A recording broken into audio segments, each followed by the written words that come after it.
reserva que tienes. Quiero invitarte a orar. Vamos a orar por la palabra que Dios nos va, el mensaje que Dios nos va a entregar en estos próximos minutos. Y quiero que ahí donde estás sentado, hoy no los voy a pedir que se pongan de pie, fíjense. Quiero que ahí donde estás me acompañes en oración, que inclines tu cabeza y oremos un momento para continuar con esta serie y continuar con el capítulo que la semana anterior comenzamos, el capítulo 5 y de 1 Timoteo. Y vamos a orar para que Dios traiga luz y entendimiento a tu vida. Oramos, me regalan su atención todos. Gracias, vamos a orar. Padre, en el nombre de Jesús, hoy vengo ante ti, ante tu presencia, para pedirte, Señor, que tú hables a nuestros corazones en este momento. Padre, yo te pido que tomes la palabra, el mensaje que tú has puesto en mi corazón para compartirlo con esta iglesia, y que en los próximos minutos tú te puedas glorificar de una manera poderosa en medio de nosotros. Gracias, Padre, gracias, Señor, gracias, Cristo. Yo te pido que el ambiente de este lugar siga siendo lleno de la presencia del Espíritu Santo. Te pido, Señor, que los ángeles que están aquí como agentes ministradores, que aunque invisibles a nuestros ojos, son tan reales como nosotros, que puedan ministrar a cada vida con la asignación que tú les has dado. Pero te pedimos que tú ordenes, Padre, que haya sobre este lugar legiones de tus ángeles para defender el lugar, tanto el área de los niños como el salón en el que estamos. Tu presencia, el Espíritu Santo a la vez también pueda manifestarse sobre cada uno de nosotros. Oramos que la palabra, que es viva, eficaz, que penetra profundo, Señor, en el alma, en el espíritu y discierne nuestros pensamientos, eso haga ahora en el nombre de Jesús. Y te pido que mi humanidad, mi persona pueda rendirse a la obra poderosa del Espíritu Santo en el nombre de Jesús. Amén y amén. Hace algunos años yo estaba compartiendo unas conferencias en un colegio en México y eran precisamente para padres de familia.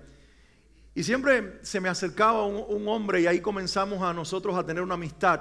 Aníbal es su nombre, él es pastor, en ese momento era pastor en una iglesia grande en la Ciudad de México, uno de los pastores de un equipo de varios en realidad. Yo creo que eran más de 10 los pastores en aquella congregación, una iglesia que no solamente era grande en tamaño en la sede principal, sino una iglesia con muchas sedes en Ciudad de México. Y en estas conversaciones que nosotros teníamos, fui conociendo su historia, su llamado, su compromiso, su amor por el Señor, que era músico también de profesión.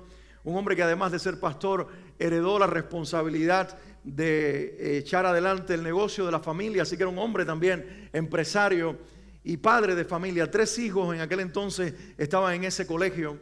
Una niña pequeña y 2 adolescentes que Dios les había regalado a él y a su esposa. Y en una de esas conversaciones él abrió su corazón y me contó una experiencia que tenía que ver con aquella institución escolar y tenía que ver con un gesto de amor y de compasión que ellos habían tenido con él. Aníbal me abría el corazón y me decía: Alex, hace algunos años atrás, antes de yo conocerte, yo enfermé de cáncer. Tenía unos pocos 30 y tantos años en aquel momento.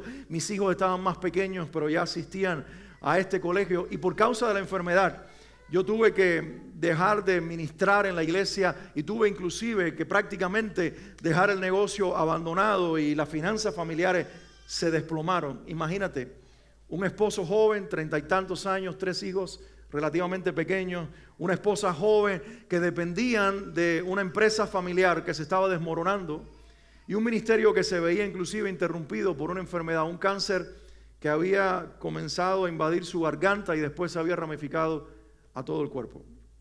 Y él, para ese entonces, cuando me contaba la experiencia, tenía el testimonio poderoso, hermoso, de haber sido sanado sobrenaturalmente. Claro, se había sometido a un proceso de quimioterapia como cualquier persona que está en este proceso. Había vivido todas las dinámicas de recibir una sentencia de muerte, pero Dios había hecho el milagro y se lo había devuelto a su familia, a la vida y al ministerio para vivir y para seguir sirviéndole. Hoy inclusive él vive en otra ciudad de México, está sano, tiene sus hijos ya crecidos en etapa universitaria y está gozando todavía del milagro de la sanidad que Dios le dio. Pero la historia no es esta precisamente, aunque cuento a grandes rasgos la historia de lo que estaba ocurriendo, porque lo que él quería compartirme era lo que le había sucedido. En medio de la desesperación de enfrentarse al tratamiento, la enfermedad, el ser detenido en la vida por un diagnóstico de cáncer, el ver desplomarse sus sueños personales y sufrir por la posibilidad de que él ya no estaría más con su familia, también se enfrentaba a la realidad de que la escuela privada costosa a la que llevaba a sus hijos ya no podía pagarla. Y una noche, con el insomnio propio de los que están bajo el efecto de la quimioterapia, que es una de las cosas que hace robarle el sueño a las personas, Aníbal estaba desvelado y estaba intentando ocupar la noche y el desvelo con algo, y se sentó frente a su computadora y se dio cuenta de que había recibido un correo electrónico que antes no había identificado, y lo abrió, y para su sorpresa, el correo electrónico era de la presidencia de ese grupo educativo, y en ese correo le estaban enviando una carta timbrada y una carta que había sido firmada, inclusive muy oficial, por parte del presidente de esa institución, que además tenía una fundación para ayudar a las personas, y le decía: Aníbal, sabemos de tu situación. Conocemos tu situación en este momento médica, física, lo que estás viviendo como familia, las preocupaciones que tienes, y queremos quitarte un poco del peso que tú estás teniendo. Queremos dejarte saber que tus 3 hijos van a recibir la beca de nuestra institución y no te tienes que preocupar por pagar colegiaturas, comprar los libros, los uniformes, e inclusive están cubiertas todas las actividades extracurriculares que tus hijos tienen. Nuestra fundación pagará hasta el último centavo. Y este hombre dice que en ese momento del peso de la enfermedad, de la sentencia de la muerte, era como si le hubieran inyectado vida. ¿Y por qué les comparto esta historia? Porque ese es el poder de la compasión. La compasión llega a manifestarse cuando alguien necesita un aliento y un impulso para seguir viviendo, cuando aparentemente las circunstancias le dicen todo se terminó. Hay alguien que viene de parte de Dios, una institución, una persona, una familia o una iglesia, que llega para inyectar esperanza a aquel que piensa que lo ha perdido todo, que no puede más, que está derrotado y que las puertas de la vida se le cerraron en sus narices y lo golpearon para siempre. Pero aquí estaba la compasión encarnada en personas que le estaban diciendo: nosotros te vamos a sostener y tus hijos no tendrán necesidad de quedarse fuera ni de perder sus estudios. Estamos para ti. Creo que esto es una historia hermosa, real, válida, que hay que compartir. Pero mis hermanos, ese es el tema que nos quedó pendiente. Al menos 3 valores vimos la semana anterior, 4 en realidad, pero solamente el Espíritu Santo nos permitió hablar del valor del respeto. Y el siguiente, en el capítulo 5 de 1 Timoteo, es la compasión. Pablo y el Espíritu Santo, a través de él, lo aborda de una manera interesante, porque se enfoca en la necesidad financiera de mujeres ancianas en la iglesia. Y comienza a hablar, y saben que él usó lenguaje coloquial, palabras bastante fuertes, que yo les comentaba que intenté buscar versiones que suavizaran las expresiones, pero Pablo fue directo, fue bastante confrontativo con esas palabras, pero lo que buscaba era traer luz y entendimiento a la iglesia para practicar correctamente la compasión. Y ese es el valor que hoy quiero en primer lugar. 3, vamos a ver el valor de la compasión, el valor de la honra y el valor de la responsabilidad. Pero usaba la historia de mi amigo Aníbal para hablar acerca del poder detrás de la práctica y del ejercicio de la compasión. En este pasaje, 1 Timoteo capítulo 5, que no voy a leer, porque ustedes ya lo leyeron junto conmigo el domingo anterior, porque espero que lo hayan leído durante la semana, y si no lo han hecho, lo vuelvan a hacer esta semana. Pero a grandes rasgos, Pablo está hablando de mujeres viudas en la iglesia. ¿Y por qué mujeres? ¿Y por qué no ancianos? Bueno, porque la cultura de aquel día, la cultura de aquellos días, en cualquier sociedad griega o judía, las mujeres no producían. Los hombres eran los que trabajaban. Así que cuando las mujeres que enviudaban normalmente quedaban desamparadas, porque los hombres dejaban muy poco, que les alcanzaba para bien poco a las mujeres, y en poco tiempo, si no tenían hijos, si no tenían familia, eran desamparadas y quedaban completamente desprovistas de un apoyo financiero. Esa es la realidad de esa sociedad. Y de ese tema está hablando. Por ejemplo, ustedes recordarán en los evangelios que la Biblia menciona 2 mujeres, a una por nombre y otra que no se le menciona el nombre, pero se le destaca por su acción. Y voy a contarles ahora a quienes me refiero. La primera es Ana, es una profetisa de quizás cerca de 100 años, si el cálculo no me falla, que todavía estaba viva en los días en que Jesús era un bebé y que dice que había esperado con ansias cargar al niño en sus brazos porque el Señor junto con aquel profeta llamado Simón se lo había revelado a ella también, y que ella todos los días estaba en el templo desde que muy joven había enviudado. Esto es un caso de una mujer extremadamente pobre que nunca tuvo hijos, que sin embargo está ahí en medio de esa cultura ancianita y que seguramente era sostenida por la compasión y la generosidad de las personas que la rodeaban. Y ella tuvo el privilegio de ver a Jesús, de cargarlo en sus brazos y de lanzar una profecía sobre su vida y la vida de sus padres. El otro caso, quizás muy recordado, es cuando Jesús se sienta frente a la mesa donde están entregando las ofrendas y poniéndolas en una caja, y viene una viejita, yo me la imagino siempre pequeñita, encorvada, ancianita, y saca una monedita, parece ser la única que le quedaba. Jesús más tarde dice que así era, y la pone allí en la caja de las ofrendas, en el alfolí, y cuando ella se está retirando,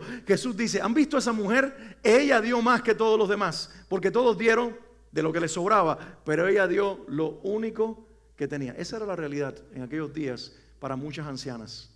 Eran extremadamente pobres, y cuando no tenían hijos, pues entonces se quedaban completamente desamparadas. Pablo viene ahora a la iglesia y le dice: yo quiero que la iglesia de Jesús se caracterice por revelar algo que está en el corazón de Dios, y es la compasión. ¿Saben? La compasión es la base de la generosidad. Cuando nosotros queremos ver a alguien que es compasivo, esa persona es generosa. La compasión se revela, o el lenguaje de la compasión es la generosidad. Alguien compasivo siempre es generoso. Ahora, es interesante en este pasaje, porque Pablo combina la compasión con tres elementos que nosotros no podemos perder de vista, que traen mucho equilibrio. Y el primero es, él dice: quiero educarlos.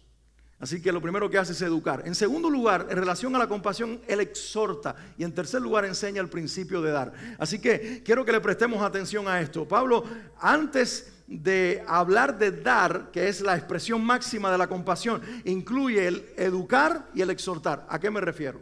Bueno, él dice: tenemos ancianas en la iglesia, tenemos mujeres que por causa de la sociedad no produjeron a lo largo de la vida, ahora son viudas, no tienen cómo mantenerse, pero tenemos una situación. La iglesia quiere practicar la compasión con todas, pero la compasión es para algunas, no para todas, porque lo primero que quiero hacer es educarlas, y educar es esto: que si tienen hijos y si tienen nietos, la responsabilidad primaria y la mayor expresión de compasión no debe en esos casos surgir en la iglesia, debe surgir en la familia.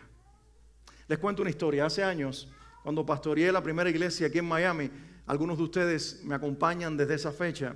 Saben que esta iglesia, nosotros estábamos bajo la sombrilla de una iglesia bien grande aquí en Miami, que en aquel entonces, quizás hoy no, pero en aquellos días, hace como más de década y media atrás, tenía más de 3,000 personas la iglesia principal. Nosotros estábamos bajo la sombrilla de esa congregación, y en todo lo que era lo administrativo y lo financiero, ellos tenían, por supuesto, el control y la responsabilidad también de la congregación que aquí en Kendall nosotros estábamos pastoreando. Yo era un joven pastor, yo estaba ejerciendo mi ministerio, y siempre desde el principio, cuando comencé a pastorear iglesia, le dispuse mi corazón al Señor para que las decisiones que yo tomara y los consejos que yo diera no fueran desde mis emociones, sino desde la palabra.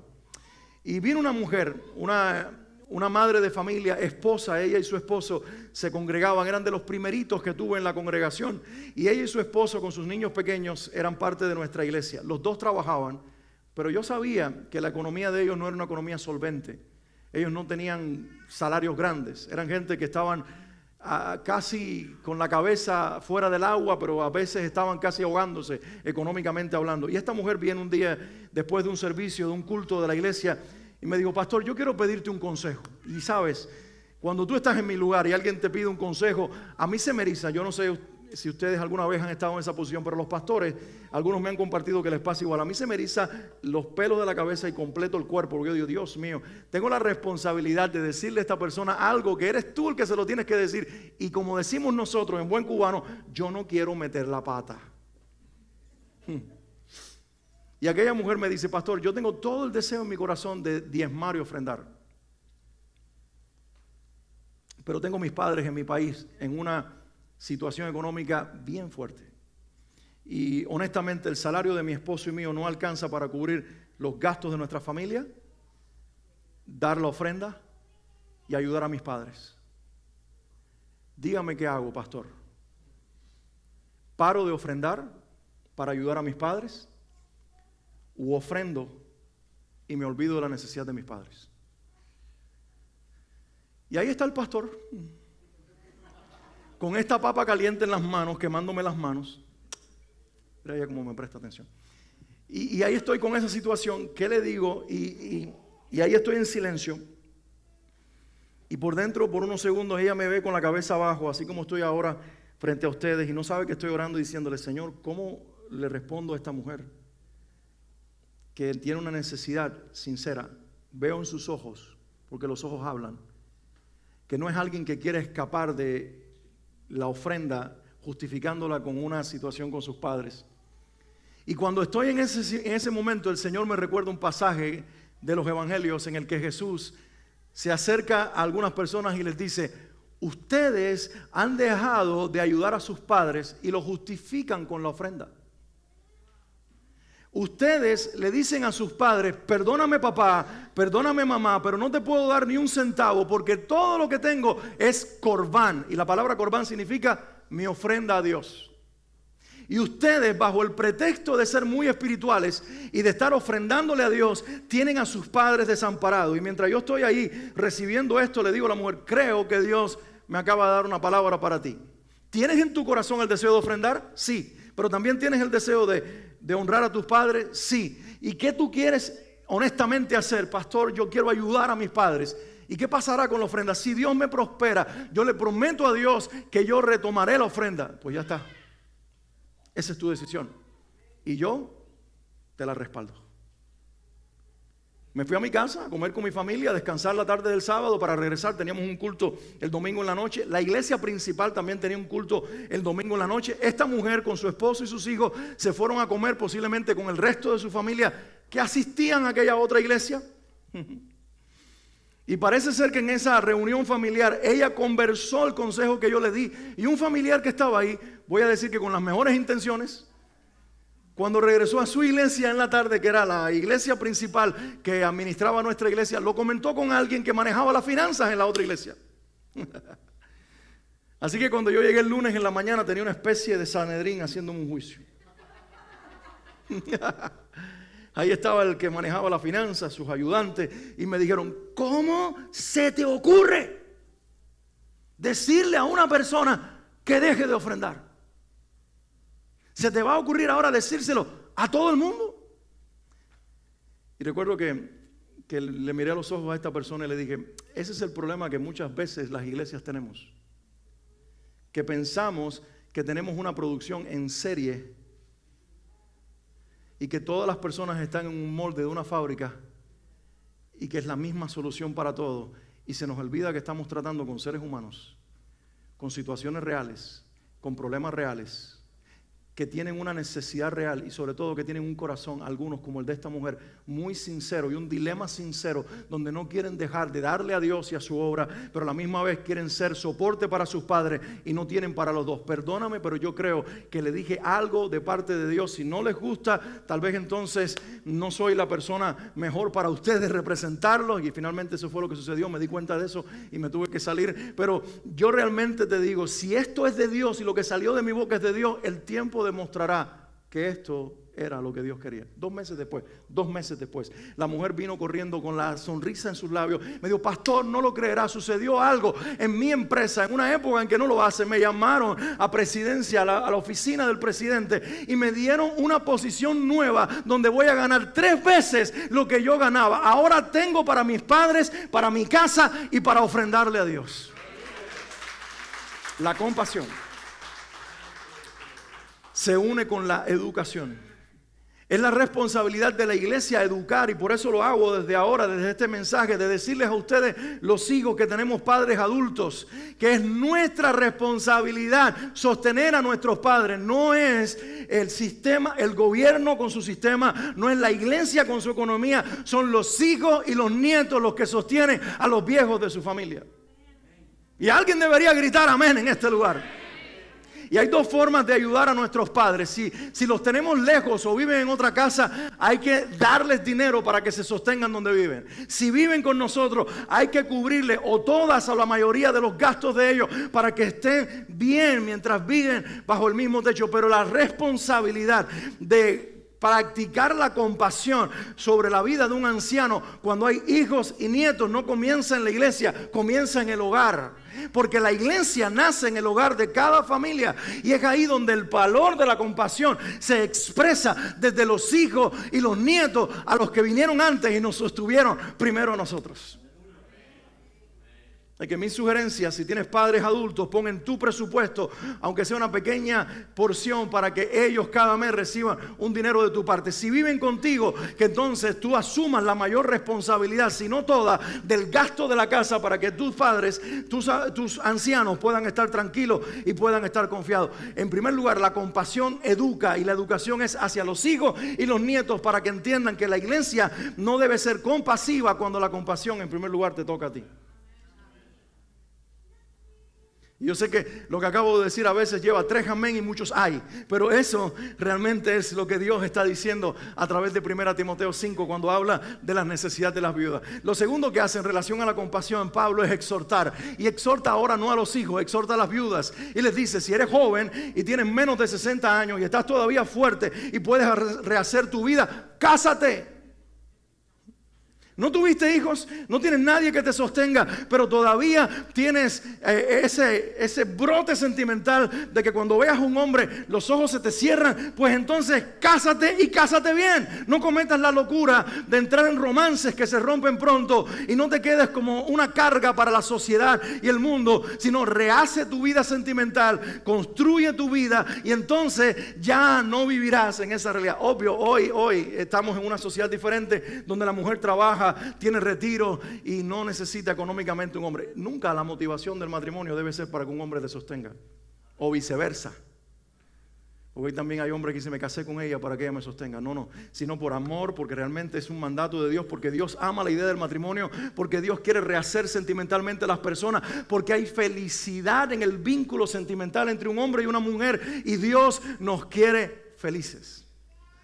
Hace poco almorzábamos en un restaurante aquí en South Miami, un restaurante cubano, y la mesa detrás de nosotros era una mesa larga, pero yo no sé cuántas mesas juntaron para que todas estas muchachitas se sentaran. La más joven tenía la edad de mi suegra, 70 y tantos años. De hecho, Marina estaba con nosotros, aprovecho que está en Cuba, a lo mejor me está viendo, pero yo varias veces le digo: ¿quieres que te pida una silla y te sientes con las muchachitas? Pero era divertido porque estaban allí y es lindo ver ancianas prósperas. Y lo que ellas estaban diciendo era: oye, ¿dónde nos vemos la semana que viene para comer? Y comenzaron a hablar de los viajes que habían hecho hacía unos meses anteriores. Habían recorrido parte del mundo y ahora en el mes de noviembre me enteré que están saliendo todas para recorrer parte de Europa. Y yo dije: esa es una buena vejez. Bendito Dios que la sociedad cambió, las mujeres se volvieron productivas, los maridos dejaron buenos retiros y ahora hay ancianas también que se sientan a comer a la mesa y que ellas pueden ser de bendición para su familia y ser un soporte. Pero hay veces que no es así, y cuando no es así, entonces entra el poder del dar. Y ahí es donde la compasión de la iglesia se reduce a un grupo más pequeño, porque ahora los hijos y los nietos sostienen a sus propias ancianas. Las que son jóvenes y enviudaron se vuelven a casar, pero las que están verdaderamente solas y no tienen economía porque no adquirieron un retiro, etcétera, etcétera, entonces esas que quedan en una condición más limitada, la iglesia ahora toma el dinero de las ofrendas y comienza también a expresarle amor a esas personas dando. Pero fíjense, me gusta lo que la Biblia enseña y Dios usa al apóstol Pablo, porque este es un hombre que tiene una personalidad fuerte y un temperamento estable. Y cuando hay personas estables, no se dejan manipular ni por los impulsos ni por las presiones. Quizás muchos de ustedes han tenido conversaciones con la gente y alguien se entera que vas a una iglesia y comienzan a dar sus propios criterios acerca de la iglesia y te dice: oh, la iglesia, oh, los pastores. Y seguro el tema del dinero sale a colación. Y lamentablemente muchas veces el tema es este: teniendo tanto dinero y no le dan un peso a los que tienen necesidad. Antes de ponernos molestos con las personas y antes de decir que son unos mentirosos, que hablan mal de las iglesias, tendríamos que preguntarnos si es que en el camino de la historia de estos 2000 años la iglesia perdió el poder de la compasión. Porque si bien tenemos que educar a las familias para que asuman la responsabilidad de ser compasivos y exhortar a las viudas jóvenes para que se casen, siempre tenemos que tener un corazón para las verdaderas y verdaderos ancianos en la iglesia y personas en general que tienen una necesidad real y cada vez que surja, expresar nuestro amor. Yo alabo a Dios, esta es una iglesia compasiva. Yo lo he visto de primera mano en aquellos que manejan las finanzas y en el dar de ustedes. A veces aquí decimos, vamos a levantar una ofrenda para una misión y se levantan muchos a dar. A veces decimos, vamos a levantar una ofrenda para ayudar, o a veces internamente decimos, queremos levantar una ofrenda para ayudar y no falta el que da. Y yo agradezco a eso a Dios, porque no se ha perdido el poder de la compasión entre nosotros. Pero la Biblia dice que en la medida que el tiempo pase, el amor de muchos se enfriará, y posiblemente por causa de la maldad, dice la Biblia, el amor de muchos se enfriará. Posiblemente está hablando de la iglesia. No dejemos que el amor se nos enfríe y que perdamos el valor de la compasión hacia aquellos que son vulnerables y necesitan de nosotros. ¿Alguien debería decir? Amén. Hay un segundo valor en este pasaje que nosotros veíamos y es el valor de la honra. Bueno, el tercero en realidad, porque la semana anterior vimos el primero, el respeto. Diga toda la iglesia conmigo, honra. Y aquí entra un principio de honra donde Pablo comienza a hablar de ancianos que no son ancianos. ¿Cómo? ¿Ancianos que no son ancianos? Bueno, ancianos que no son viejos. Está hablando de ancianos que pueden ser jóvenes, jóvenes adultos, adultos jóvenes o quizás unos viejitos, porque en realidad la palabra anciano aquí se refiere a hombres, a personas llamadas por el Señor, que son dotadas por el Espíritu Santo con un don para enseñar la palabra y para liderar a la iglesia. Y ahí entro yo, por supuesto. Y el apóstol Pablo dice, bueno, quiero la iglesia que practique el principio, y entra un concepto interesante aquí, la doble honra. Diga todos conmigo, doble honra. Y ahora, como no sabes de qué se trata, pregúntame, ¿y eso qué es? Gracias por preguntar. Doble honra. Bueno, la palabra misma lo dice. Es una honra que implica dos cosas. Una doble honra. En primer lugar, tiene que ver con el reconocimiento del llamado sobre esa vida, de la autoridad sobre esa persona, y abrazar esa autoridad y decir, yo honro la autoridad que Dios puso sobre el pastor y sobre los líderes, no diciéndolo, porque hay gente que lo verbaliza mucho y hay una cultura de honra que hoy se ha generado en algunos círculos cristianos que yo en mi país aprendí a llamarle eso babosería. En otro, creo que los mexicanos dicen ser lamebotas. Y esa cultura no es la que Pablo está presentando ni el Espíritu Santo. La cultura de la honra tiene que ver en primer lugar con reconocer el llamado que está sobre la vida de un hombre o varios, en reconocer la visión que esa persona recibió de parte de Dios, y yo honro esa visión en primer lugar. Ese es el primer detalle de la honra, abrazando esa visión y volviéndome parte de ella. Por ejemplo, si aquí nosotros tenemos grupos pequeños, la honra a mi liderazgo sería que tú buscaras uno a cual pertenecer y volverte parte de una dinámica de grupos pequeños donde nosotros estudiamos la palabra en la semana y oramos los unos por los otros, porque así estás honrando la visión de tu pastor. Si tenemos un grupo para jóvenes, trae a tus jóvenes que están en high school, que están en middle school o que están en la universidad, exhórtalo, anímalo, ven con nosotros a la iglesia. Tenemos un grupo los viernes porque así estás honrando la visión de los líderes de esta casa. Hay clases en la mañana del domingo, yo me uno a una de ellas según mi necesidad o mi edad para recibir el entrenamiento de la palabra. Hay salidas evangelísticas, me vuelvo parte de ese equipo, me entreno, salgo, comparto el evangelio. Alguien honra el llamado de sus pastores, no cuando se lo dice, cuando lo expresa, abrazando la visión que Dios puso sobre esa o esas personas. Amén. Pero Pablo habló de doble honra, y la segunda implicación de la honra tiene que ver precisamente con honrar financieramente las personas que te lideran. De hecho, hay una palabra que en español usamos, y creo que en inglés también, pero al menos yo me la sé en español, que es cuando se tiene que ver con algo que se le paga o se le entrega a una persona financieramente hablando, se le llama honorarios. Viene de ahí, viene de ese principio bíblico, viene de honrar a alguna persona por la función que realiza, el llamado que tiene y la inversión de tiempo en la vida de las personas. Y eso es lo que el apóstol Pablo está hablando aquí. En las últimas semanas, hace ya cerca de un mes, estuve sentado a la mesa con algunos pastores. Una dinámica que se hizo en la ciudad, que se está haciendo con frecuencia, donde pastores de diferentes congregaciones y de diferentes denominaciones se reúnen una vez por mes, un lunes al mes. Yo solamente he podido ir uno, pero un lunes al mes se reúnen en mesas redondas. Son mesas literalmente redondas, donde hay varias, y ahí un grupo de 10 se sientan en esta mesa, un grupo de 10 se sientan en la otra mesa, y no necesariamente siempre se sientan los mismos, sino que la idea es crear una conexión entre los pastores de la ciudad, pero también un abrir del corazón. Y una de las cosas que yo escuchaba cuando se abrían los corazones de los pastores es ver muchas veces cómo hay gente sirviendo a la iglesia hoy. Y esto rompe el estigma y el criterio que mucha gente tiene de que todos los pastores tienen aviones privados y están enriquecidos. Y que todos los pastores son charlatanes que viven con el dinero de las iglesias. Salvo que hay un porcentaje bien pequeño que sí lo hace, y lamentablemente son los más visibles.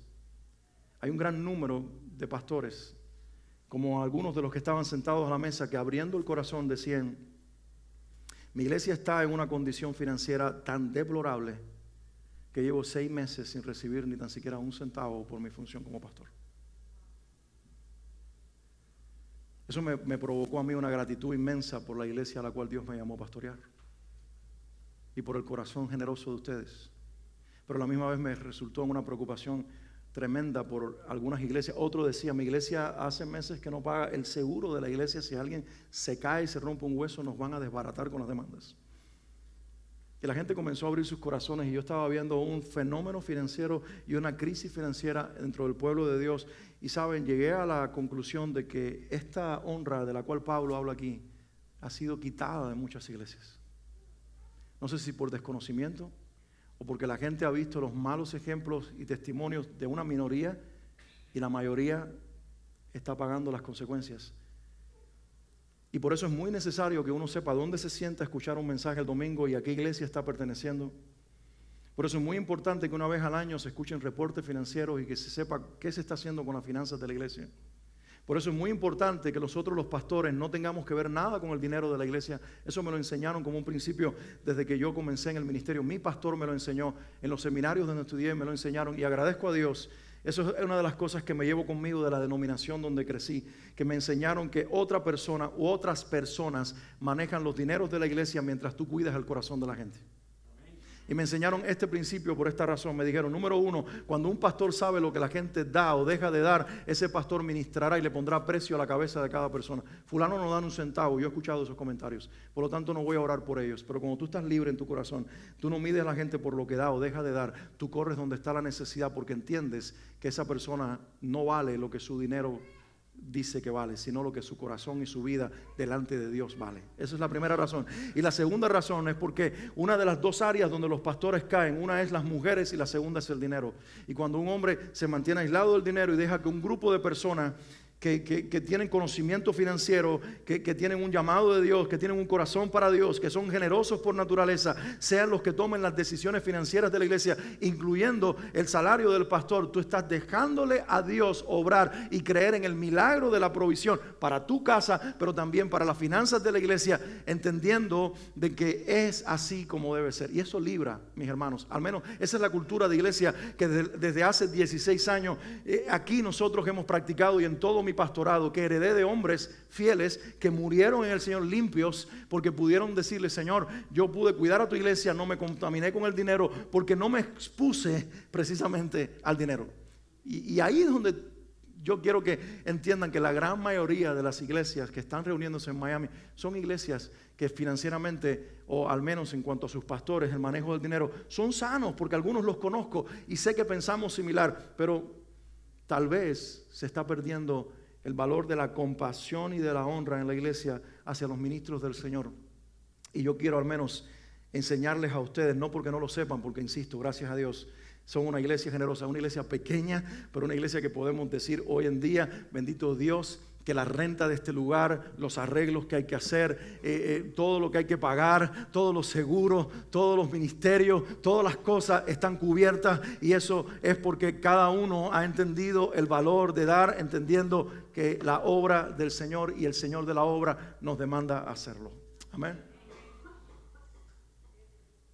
Y el último valor que surge en este pasaje es el valor de la responsabilidad. Dice los versículos 23 al 25. Esto los voy a leer porque vale la pena leer literalmente lo que dicen estas palabras aquí en 1 Timoteo 5. Voy a leer desde el versículo 24, los dos últimos versículos del pasaje en realidad. Dice: los pecados de algunos son evidentes aún antes de ser llevados a juicio, mientras que los pecados de otros se descubren después. De igual manera, son evidentes las buenas obras que, aunque estén ocultas, tarde o temprano se manifestarán.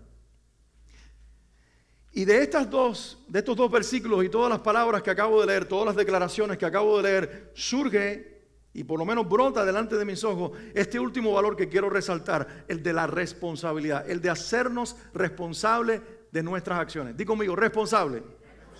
Ser responsable de cómo vivo, de cómo actúo y de quién soy, porque todo en algún momento va a ser pesado delante de Dios y todo se hará evidente en un tiempo temprano, en un tiempo más tarde, no importa. Dice la Biblia, los pecados de algunos son evidentes antes de que los lleven a juicio, mientras que los de otros se descubren después. Ese es el gran misterio.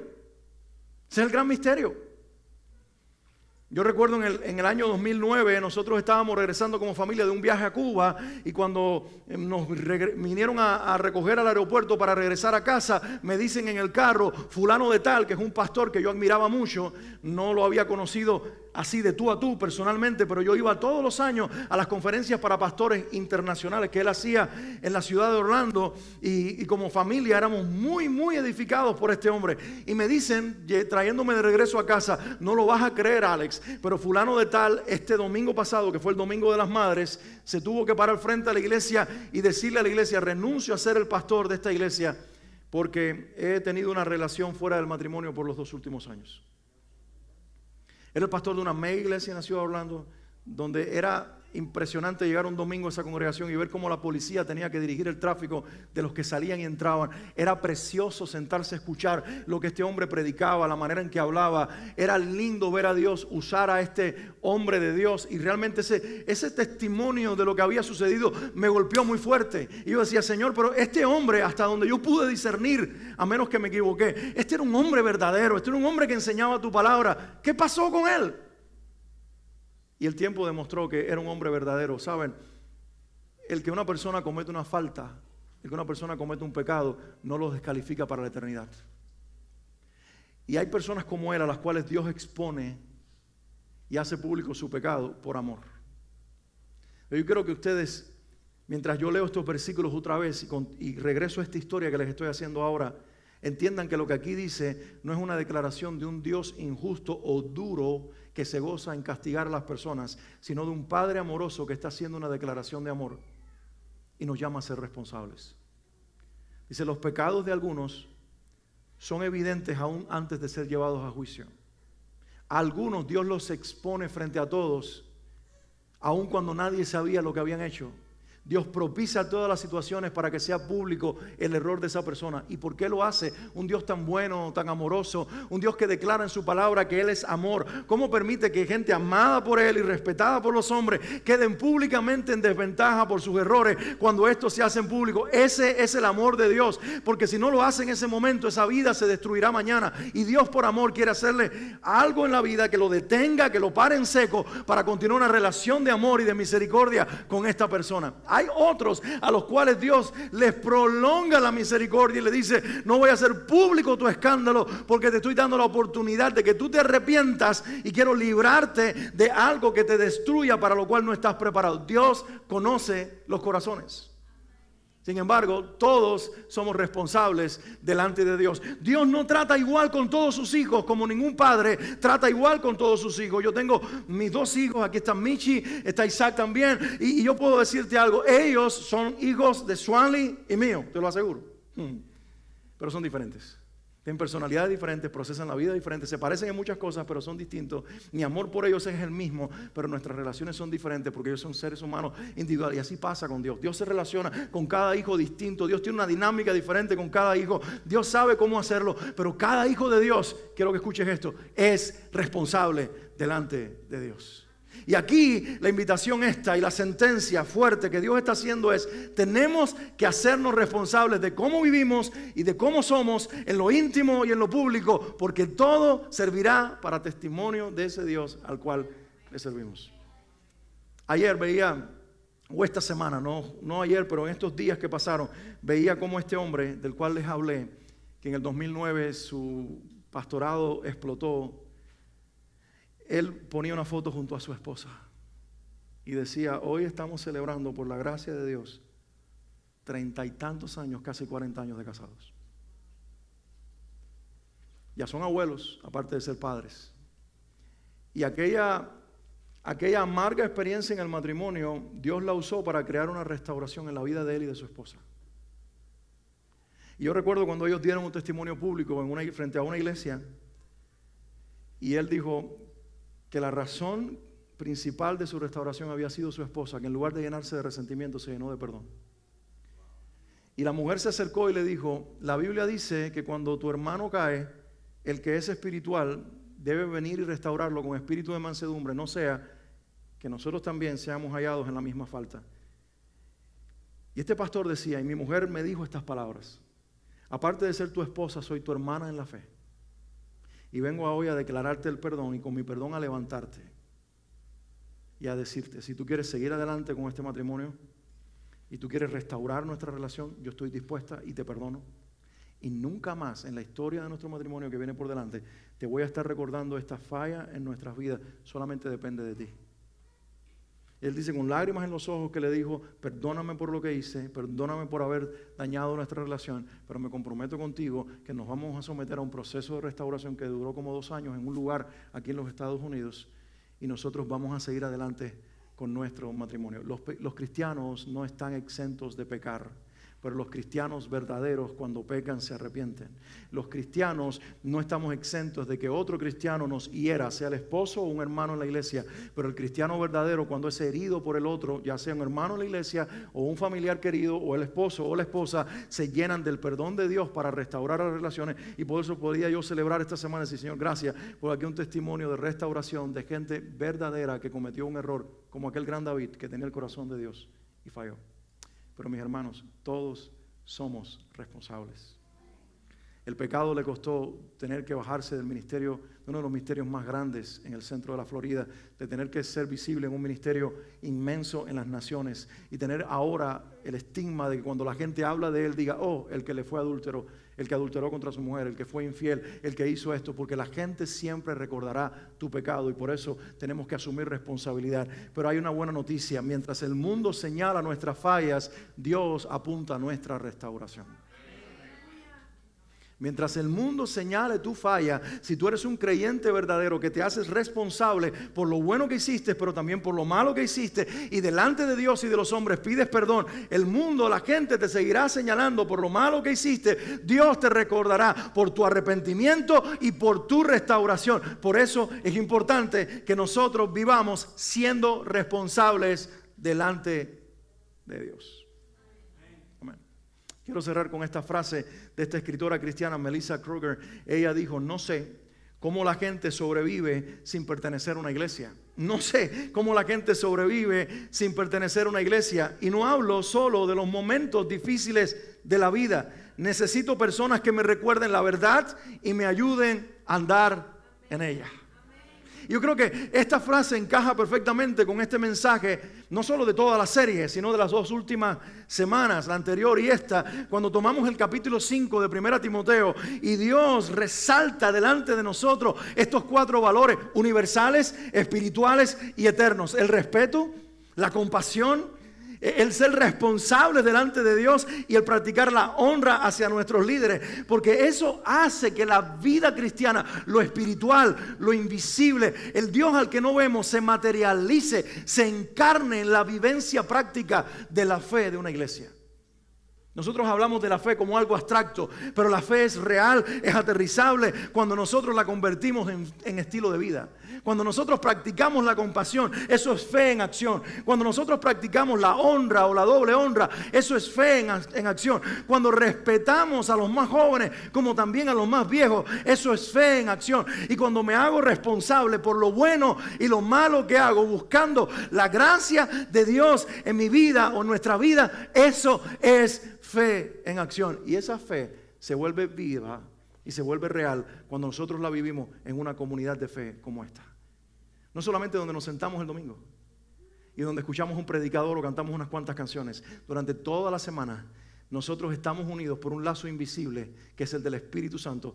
Tú estás en tu trabajo, en tu casa o en tu quehacer y yo en los míos, pero estamos unidos por un vínculo invisible. No dejamos de ser iglesias porque no es domingo o no estamos aquí. Seguimos siendo iglesias esparcidos por la ciudad, porque mientras estamos cada uno en lugares diferentes, separados físicamente los unos de los otros, nos une el vínculo perfecto de la paz del Espíritu Santo que nos convirtió en iglesia. Y por eso yo me hago responsable delante de ustedes de vivir la fe, y ustedes se tienen que hacer responsables hacia mi persona y los unos a los otros de que nuestra fe tal vez no sea perfecta, pero sí sea genuina, sí sea real, sí sea auténtica y la vivamos al 100%. ¿Alguien puede decir amén con este hombre que lo dice en este momento? Quiero pedirte que te pongas de pie. Vamos a cerrar, vamos a orar. Y sabe, Silvita y Dani, ¿quieren venir acá un momentito? Quiero orar por ellos porque Silvita y Dani tomaron una decisión que van a hacer realidad ahora en noviembre. Ellos ya se casaron por la ley, por lo civil, pero ahora van a celebrar una ceremonia donde yo los voy a dedicar a Dios espiritualmente.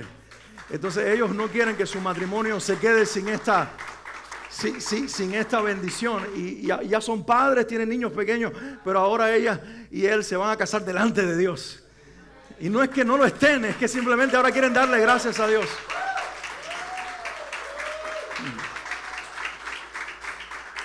Y como ya se acerca esa fecha, vengan muchachos, vengan un momentito acá, yo quiero orar por ustedes. Si quieren venir los suegros acá, el Gustavo, y quieren venir la familia un momentito, porque quiero ver, hace muchos años atrás, yo recuerdo cuando un jovencito flaquito, sin barba, se puso de pie en el auditorio de la escuela donde nos reuníamos y vino al frente y recibió a Cristo. Su mamá, por su parte, había recibido una invitación de una iglesia que se reunía en la escuela del frente y comenzó a venir también después. Y hoy tenemos a esta familia linda con nosotros y hemos visto a Dios hacer cosas maravillosas en la vida de esta familia. Y quiero que oremos por Dani y por Silvita y agradecer a Dios porque ellos se hacen responsables hoy como familia y ante sus hijos de decirle: queremos con nuestro matrimonio reconocer la necesidad que tenemos de Dios y honrar a Dios. Este es mi amigo. ¿Quieren ustedes extender la mano con un momentito y oramos? Padre, en el nombre de Jesús, hoy, Señor, nosotros queremos darte gracias por la palabra que tú nos has entregado en este día, el mensaje de la Biblia del cual hoy, Señor, hemos sido edificados, con el cual hemos sido edificados y hemos sido enseñados. Pero queremos cerrar este momento dándote gracias por la vida de Dani, de Silvita, por la vida, Señor, de los niños, sus hijos preciosos que les has regalado y de toda la familia que con amor les acompaña. Quiero darte gracias porque ellos han sentido en su corazón el preparar una ceremonia donde ellos delante de ti van ahora, Señor, a confesar que su matrimonio te necesita a ti, que ellos creen, Señor, que es bueno ser bendecidos por ti. Nosotros queremos darte gracias como iglesia por este milagro, por este deseo que surgió en el corazón de ellos, que sé que nació primero en el corazón tuyo. Yo te pido que continúes la obra en sus vidas, en la relación de ellos, y que cada día más la fe de Dani y la fe de Silvita siga creciendo y que ésta pueda influenciar a sus hijos para que ellos también, junto con los abuelos y toda la familia, puedan abrazar la fe en Jesucristo y tener el don de la vida eterna. Yo los bendigo en el nombre de Jesús. Yo te pido que la gracia y el favor tuyo estén sobre ellos y sobre su casa todos los días de su vida. Y te pido que también sea sobre toda esta iglesia que hoy participamos de dar gracias por la vida de esta pareja. En el nombre de Jesús. Amén y amén. Señor les bendiga. Quiero pedirle a los muchachos de la alabanza que vengan y quiero que así de pie vengas y cantemos al Señor. Así que no te vayas, quédate ahí de pie, levanta tus manos al cielo si lo deseas. Prepara tu corazón para alabar a Dios y dile: Señor, gracias, porque en las buenas y en las malas tú estás con nosotros, cuando lo hacemos bien o cuando lo hacemos mal, cuando estamos de pie o estamos caídos, siempre tú estás con nosotros. Te amamos, Señor.